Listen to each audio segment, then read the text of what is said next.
Oh, absolutely, Nancy. And it's going to be interesting over the next couple of days. I mean, the question isn't really now whether to cut or not to cut. It's really about how to cut so much and where to take that from. Essentially what we've seen over the last couple of days in particular is the pressure building and building on Saudi Arabia and Russia as well in terms of where that cut is really going to come from. And all of this, as you mentioned, against the backdrop of a rising cacophony on Capitol Hill about what happened to Jamal Khashoggi. Let's listen in to what Lindsey Graham had to say.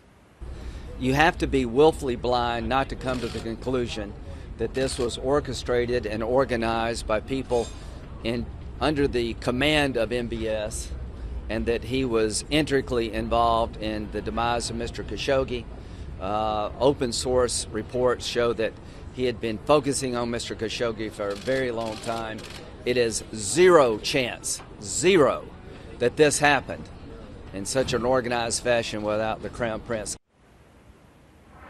This is an incredible amount of noise coming out of Capitol Hill. It's not just Senator Lindsey Graham. We also heard from Bob Corker as well. They're all referencing, of course, the CIA report that they've been made privy to over the last 24 hours or so, essentially saying that there wasn't just a smoking gun there. Lindsey Graham saying it was a smoking saw. Now, of course, all of this noise, it could be said, could be pretty convenient for President Trump, who again and again has asked OPEC and non-OPEC members to come to some conclusion that would leave these oil prices lower. Of course, Saudi Arabia, that isn't very good for their economy as they continue to work to diversify. And of course, the question is going to be whether or not, if it comes to a cut, whether or not they're going to be able to get Russia on board there. There have been signals in the past that that was something that the Russians were certainly thinking of.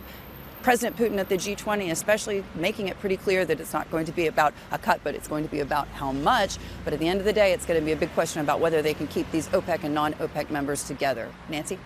Yes, Hadley. I mean, considering what's happening to oil now, still in a bear market, falling almost 2% today, it's safe to say investors would be sorely disappointed if we didn't get a cut. But it's interesting that you talk about the political pressure here and U.S. President Trump and the message we're getting from Capitol Hill as well. But I keep wondering just how much pressure does President Trump want to put on OPEC, put on Russia to move prices lower? Because already supply is moving the market lower too, and surely the U.S. doesn't want to see prices go too low that it becomes a detriment to their own shale industry.